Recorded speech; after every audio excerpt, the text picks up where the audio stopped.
Raven father, elder of sea, bade me here to speak. Light Heffring, fourth daughter of Ran, Billow mother, long ago was banished.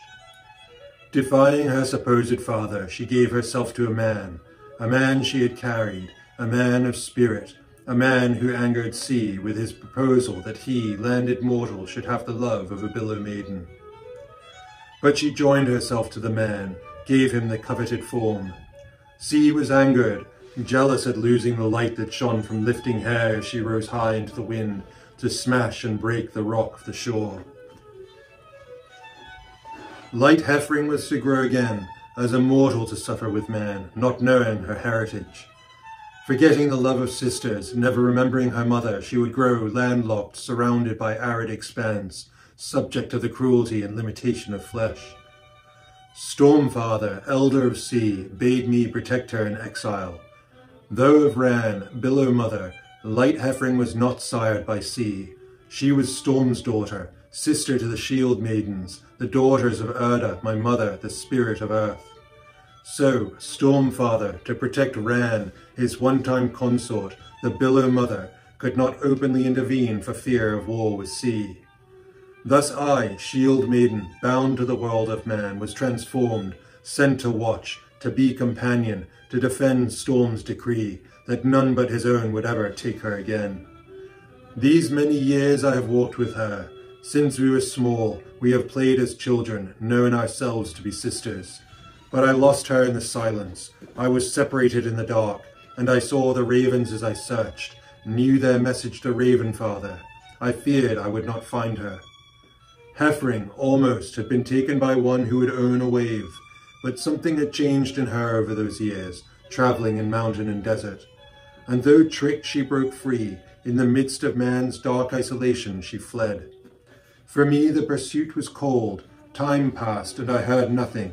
My sister, Light Heffring, wave daughter, sister of Billow Maidens, was lost. The ravens brought no news. Wolffather was angry. I had failed. I waited, lost hope, resigned myself to failure, to loss, waited for Wolffather's wrath. But it didn't come, for he knew where Heffring was. She had to make the choice. I, Shield Maiden, could not protect her. I, Wolffather's will, would stand apart. When the time came, Light Heffring would be alone, would decide alone. But you, wanderer, who bears the raven mark, Storm's son, the ravens were watching. It was you that found her bedraggled, listless on land's shore, you who bore her to walk on the cliffs, where to see her mother's tears, where to hear her sister's songs, and where to feel finally her father's breath. The ravens watched you, and they saw Heffring by your side, diminished, battle-weary, lonely and sad, bonds broken and lost. And with the passing days, as you saw her wake, so too did they. Cruel Ravenfather heard, but stood by and let his own shield daughter suffer. He knew I would have intervened, blindly on his behalf, if I knew what brought her here. But that could not be allowed. She would have been forever lost. She would never have wakened, here on these rocks, in these old woods, by gentle brooks where naiads sing. Only once she heard the sea again, was I told, was I allowed to return to her side, to walk with her once again, this time home. And so you met me.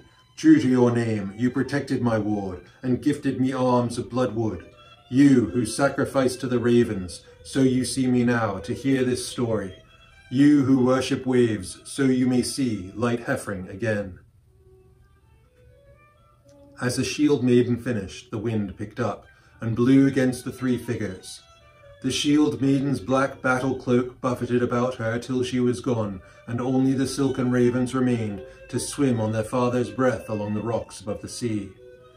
Victis lowered her head, took 4 giant mouthfuls of the tall, salty meadow grass, and then turned inland. In the light of the strengthening sun, we saw the flowers had dispersed to stand waving as flecks of colour lifting across the rolling fields like stars from golden stems. The Billow Maiden, imprisoned in exile no longer, was gone.